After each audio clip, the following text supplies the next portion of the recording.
Please welcome CEO, Intercontinental Hotels Group, Keith Barr, in conversation with Skift Hospitality Editor, Cameron Sperance.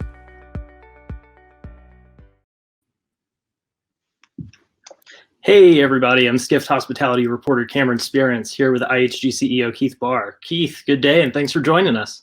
Hey Cameron, it's great to see you. Thank you very much for having me here to catch up with all these leaders in the hospitality industry. And also do want to make a little shout out to all the Cornell's master students. I think there's 55 of them attending this as well too. So thanks to all of them for being here and supporting us. Nice, shout out to the hoteliers. So Keith, we have a lot to get to today, but before we dive into probably what everyone here is expecting with an update on hotel life under a pandemic, I want to discuss some of the other initiatives going on at IHG. I mean, believe it or not, coronavirus isn't the only issue that IHG staffers, operators, and hotel owners are going through. I mean, we have a very active hurricane season, wildfires in the western part of the US, and even more seriously, months of protests regarding racial injustice and inequality, both in the US and eventually that went around the world. And at the top of the summer, you penned a memo about standing up for what's right and gave an update a week later showing support for Georgia's hate crime bill. So can you give us an update on what's the latest with IHG with respect to this dialogue? Yeah, absolutely. I mean, when we reflected back on what was happening in our company and in the United States and globally, it was, how do you listen? How do you learn from our colleagues? But then how do you advocate and how do you act? Because it's quite good to sit there and say, I'm going to listen, but we actually had to do something about it. So we did support the Georgia hate crime bill. We've been financially supporting the National Urban League, the National Center for Civil and Human Rights. But more importantly, we had to focus on our company and what difference could we make? And we made a public commitment to double the number of ethnically diverse leaders in leadership in our company over the next 4 years and put a real stake in the ground and saying, we're going to have to do more there. And that's a first step. And it's about, again, it's about diverse slates. It's about development programs, but it really is about just, getting behind it and making a real difference and making sure that our company reflects the diversity of the people around us. And we'll be a better company for doing that. Yeah, and I mean, as a follow-up for this, as we all well know, this was an issue. The protests started in the US, but we're at Skift Global Forum. You're a global company. I mean, how do you kind of make your entire company realize this isn't just a US issue? This is, in fact, something everyone around the world needs to pay attention to and develop. Yeah, it's something that, I recognized when I was running our Greater China business, because when I was there a decade ago, you kind of walked into our corporate offices and into our hotels, and what did you see? A bunch of foreigners running the business and running the hotels. And, we made a huge commitment then. And today I'm so proud to say that like 95% of our corporate teams are Chinese now. And so we recognized we had to reflect the communities we operated in. You have to make it relevant because it isn't a one size fits all approach, because diversity, equity is different in different places in the world, and there are different challenges. And so we've tried to put the cultural framework in place, saying this is who we are as a company and what we believe in, and how do we bring that to life in a relevant way in the markets where we operate, to continue to attract and retain and develop the best talent. And I created a global diversity and inclusion board when I took over as chief executive of the company. We have had regional ones in place, and we've had great momentum. We've done a lot. But the truth is we need to do more going forward.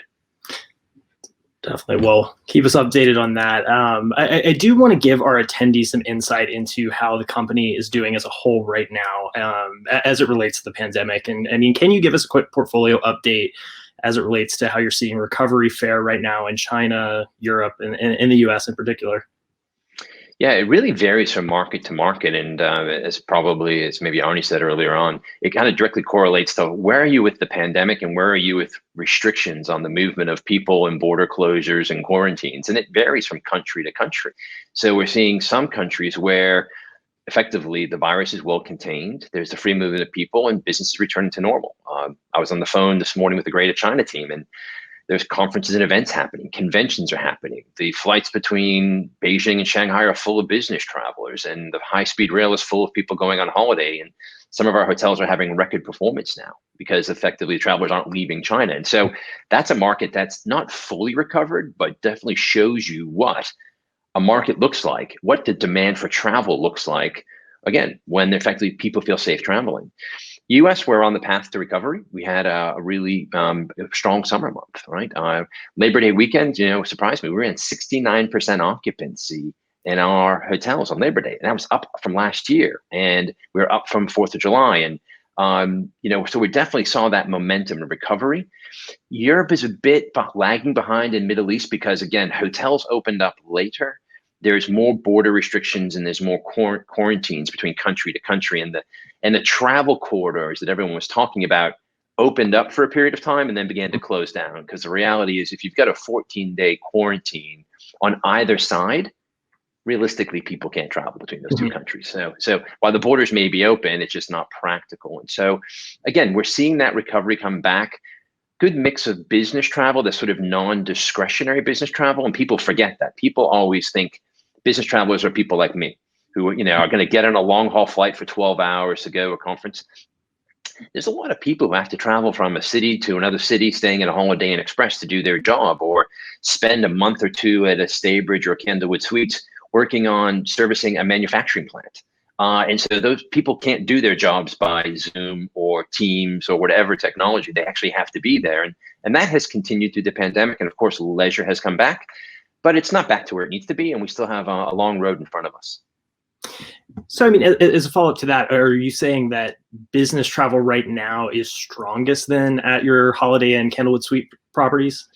Yeah, we're still a 60. It really did surprise me because my first assumption coming into this was most of our occupancy was going to be coming from leisure travel. But we actually maintained roughly that 60-40% business leisure mix in a large portion of the portfolio. Our extended stay brands are running about 70% occupancy through the pandemic because of, again, long-term service contractors, people staying in those hotels. And we are seeing a bit of business travel come back. That's at the hotels that are open again. Again, China's open, the US is mostly open, and Europe is principally open. But a lot of the urban big box city center hotels, those big group meeting convention hotels, really haven't opened back up in many markets now. And that's that's the dynamic of travel that hasn't come back on the path to normalcy yet, because it's about the gathering of a large number of people, and that just can't take place right now. Got it. As far as the gathering of large groups of people, I mean, I know Vegas is definitely really suffering right now. I know that's the extreme end of convention hotels, but when you talk to or hear on a lot of their earnings calls, they mention that a vaccine is going to be a big part of it, but also even the vaccines kind of getting a little bit politicized with masks and whatnot. And you've heard some of these companies say they're looking at point of contact testing, where you test someone for coronavirus at the door of one of these massive conventions, you get your results. If you're negative, go right in. And that's like a huge psychological boost. Could we see that trickle down into the greater hotel industry for any event and meeting, or is that kind of an extreme example, do you think? The challenge would be scale and cost effectiveness, right? And speed. Because right now, effectively, most testings are requiring, best case scenario, an hour and a half, some are days. And so if there was an immediate test that was low cost, then that could be transformational for the industry. We're having a number of conversations with the tourism ministers around the world, trying to get a common framework between testing and quarantine to begin to get air travel to open back up. Saying if every country has a different testing regime and a different quarantine regime, it's really hard to get country to country travel happening and long haul happen again too. And so I think testing is a key component of it. I'm not sure it's going to progress fast enough to transform the groups and meetings industry, but we are seeing small events take place, small groups of 20 and 30 people where we can appropriately socially distance within the hotels and operate in a safe way for colleagues and customers. And so those are taking place. It is just harder for the big convention hotels to come back until there's a breakthrough in innovation of testing or a vaccine. Got it. And one other recovery question for you. I mean, we did hear Arnie double down earlier about how it's not out of the realm of possibility for Marriott's portfolio in China to be fully recovered from a revenue standpoint by the end of next year. I mean, is that something you're monitoring at IHG as well? Yeah, I mean, if you just look at all the macroeconomic figures in Greater China right now, it's significantly further ahead than the rest of the world because, again, the virus was contained aggressively and normal economic activity has they're growing their GDP, they're growing travel. And so China's probably a year ahead of the rest of the world, if not more so, in terms of the recovery. And it just feels normal. Again, our hotels and resorts, probably like Arnie's down in Hainan and Sanya, are having a record year. I mean, so they've never performed at this level. And that's the same out in Yunnan and out in the mountains and the provinces where we've got the lake resorts. And so you really do sense they're on the path of normalcy, which gives me hope, and I think gives the industry hope of, remember, we were coming off, the industry was at all-time occupancy highs, and this industry wasn't structurally disadvantaged and it wasn't being disrupted. It was growing and it was prospering. It's been injected with the pandemic, which has stopped activity, but it will come back. I mean, that's the reality. We all know that it will come back. It will change slightly here or there in the time frame no one knows, but that's what China tells me. It does come back because people want to travel. Definitely. Real quick, I want to take an audience question. Someone is saying that, going back to your figure about how U.S. occupancy was high over Labor Day weekend, they note that that's an anomaly. What happens after Labor Day weekend for your U.S. outlook? I think, clearly it was a spike, right? Because that's where you had that spike in leisure demand, kind of the end of summer before people go back to school. We do think that leisure will probably continue into the autumn because there are people that are basically empty nesters that aren't having to worry about kids in school and will continue to travel. We are seeing some business travel begin to return as well as things open back up and offices reopen and people have to get back out on the road. So I think it's going to be a slow.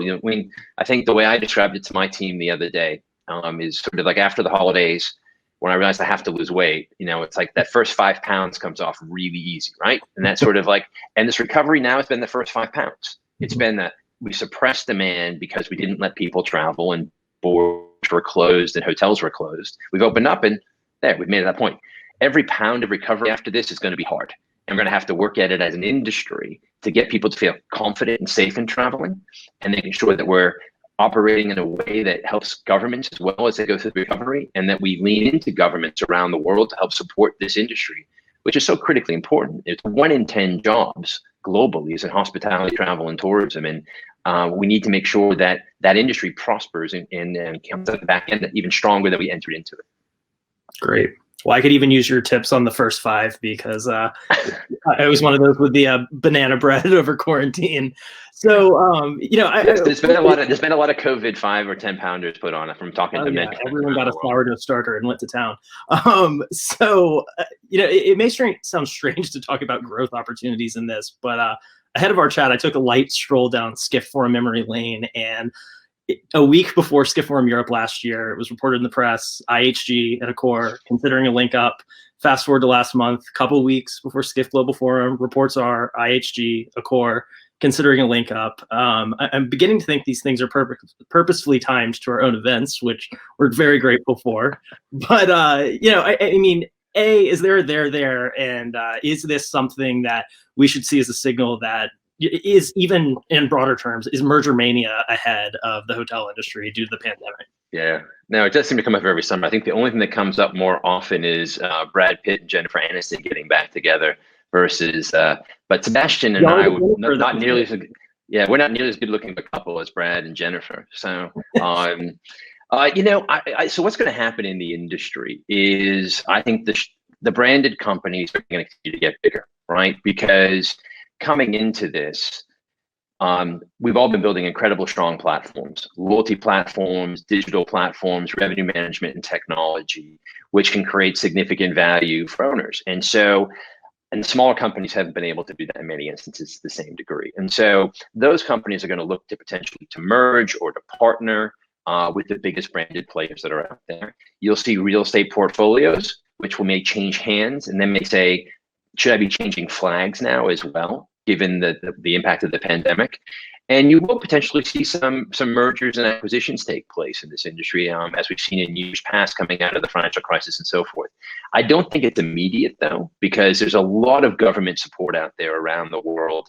You got mortgage forbearances, you got rent forbearances, you got government stimuluses, PPPs, CARE. I mean, all that's helping keep all boats afloat right now. It's when that stimulus and that support goes away, the strongest companies have the opportunity with big balance sheets to go take advantage of the opportunity to accelerate their growth. But you have to do it intelligently, like Glenn was saying. You have to make sure you get it at the right valuation, because you just don't want to chase growth that is value destructive. You have to be really, really thoughtful about it. Got it. And I would like to take note, we sent out an audience poll about, do they think the pandemic's going to set off a wave of mergers? 73% said yes, 27% said no. So, I mean, as far as growth opportunities in the near term, where are you looking? I mean, I've noticed in the last couple of weeks, Voco is expanding to China and the US. I know there's the Regent brand expansion at the luxury side of things. So, I mean, where are you focusing on right now? Yeah, so we have, of course, we had our historic brands, which were doing fantastic, right? The Holiday Inn and the Holiday Expresses of the world continue to accelerate. And then over the last 5 years, really the last 3, we've actually expanded the brand portfolio. The launch of Avid, the launch of Atwell Suites, Voco, Regent, Six Senses. Now is the opportunity to leverage those as growth vehicles for conversion opportunities, right? We signed conversions for Intercontinental, for Regent, for Six Senses recently, brought Voco to the United States and to China. Just talking to the team, the first Voco was in Hangzhou, stunning hotel. So it's really going to be an opportunity to continue the growth of the core brands, accelerate the growth of the newly launched brands, but leveraging conversions as well to the great technology and loyalty platform we built here at IHG. And so, I think growth will slow in some markets in terms of new builds. That's just logical because bank financing, but there will be opportunities to convert brands, and the existing hotels that are under construction will materialize. So it's going to be an interesting time the next few years for the industry. Great. As far as conversions, I know the thought process is bigger brands are going to be stronger here as travelers seek the familiar. Independent operators are going to be potentially wooed to take on a brand flag.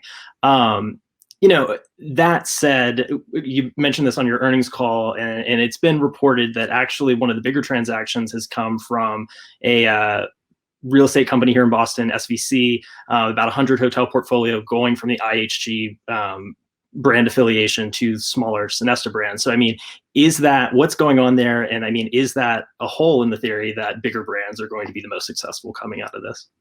Yeah, I think we've had a long-term relationship with SVC, and it's been a great partnership over I think 16, 18 years probably. Candidly, I mean, the relationship is a very complex financial one.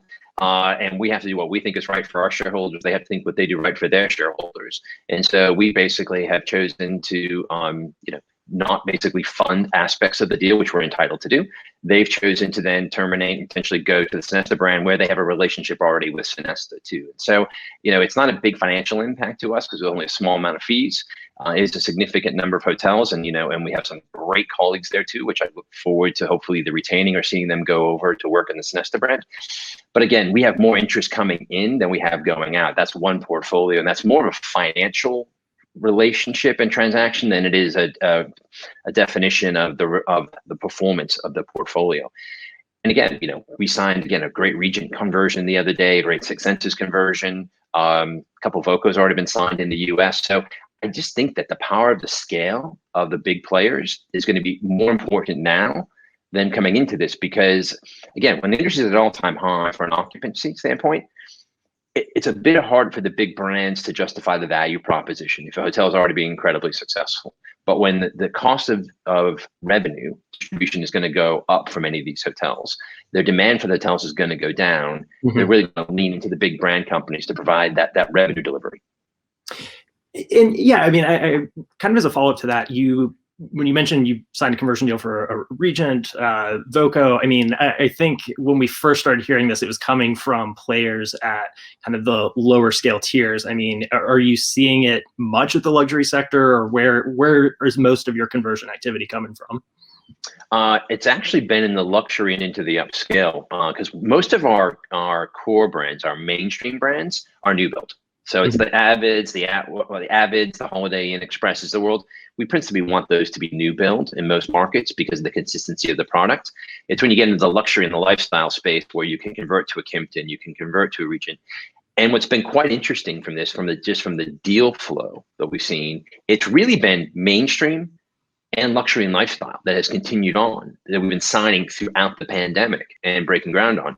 What has slowed a little bit is going to be that more traditional premium upscale hotel new build, where maybe they're going to sit on the sidelines a bit more to determine what is the right time to go do this deal or not. But definitely interest in luxury, and which I'm really glad that we've expanded the portfolio so much in that space over the recent years.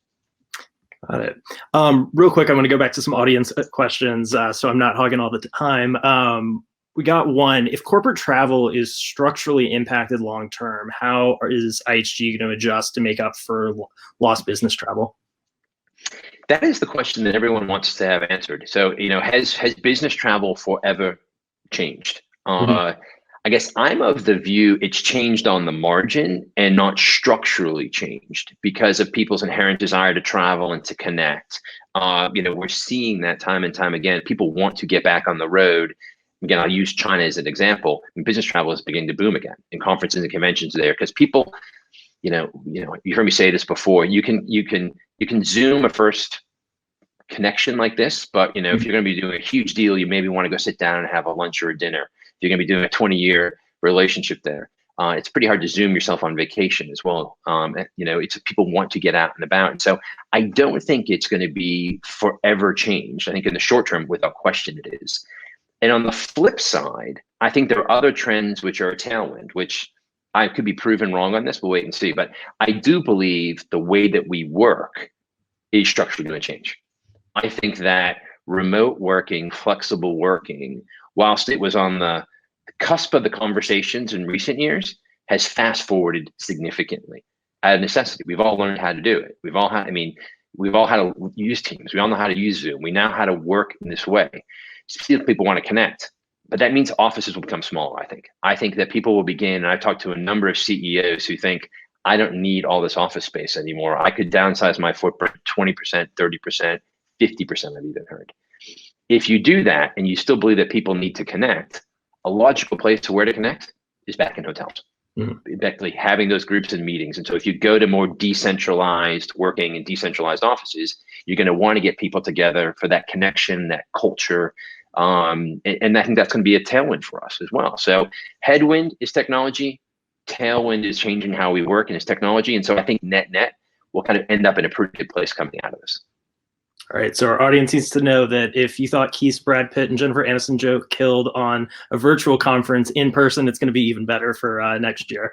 One last thing I'd like to ask is, we always like to predict the future here. So I'm just curious, on your take from guest experience to the company as a whole, what's IHG going to look like on the other side of this? What's a permanent legacy of this pandemic, and how do you shift strategy? Yeah, a couple of things. You've heard this time and time again how this pandemic has accelerated pre-existing changes that were happening. We've recognized the role of technology more and more, and the digitization of the company is just going to continue to accelerate. We're already doing a lot, but we recognized we had to do more and more and more. And I mentioned to you the other day, I went over to Marseille to stay at Intercontinental for a couple of days. And, we've got all the right PPE and social distancing in. You go to the room and all the collateral's been removed, replaced with QR codes. And you're scanning it and all of a sudden everything's on your phone. I'm going, do we ever need to put a guest directory back into a room? We're having to print it. It creates waste. It creates cost. Should we just digitize this content? And I don't know the right answer to that. My view is probably yes. And how do you leverage things like IHG Studio? So I think this acceleration in digitization is going to be something that's going to be a transformation for the company. The other thing is about how we work. One of my senior leaders, she said something to me. She goes, there's been almost nothing good that's come out of this pandemic, but there have been a few things, and we should not lose those things coming out of it. We have moved faster. We have been more decisive. We've been more agile, and we've been focusing on outcomes and making sure we land things quickly in the business that have impact. And things in the past would have taken us 6 months, we're doing in 6 weeks. And to me, that's from a company perspective, one of the things that I want to maintain, because I think it just makes it a much better company, a much more effective company, and a better business partner for our owners and better for our customers. Great. Agility is a great thing. Wonderful. Well, Keith, can't thank you enough. This has been fantastic having you and learning the latest at IHG. Thanks for joining Skift Global Forum, and thanks to all our audience members for tuning in. Great. Thanks, Cameron. Stay safe. You too.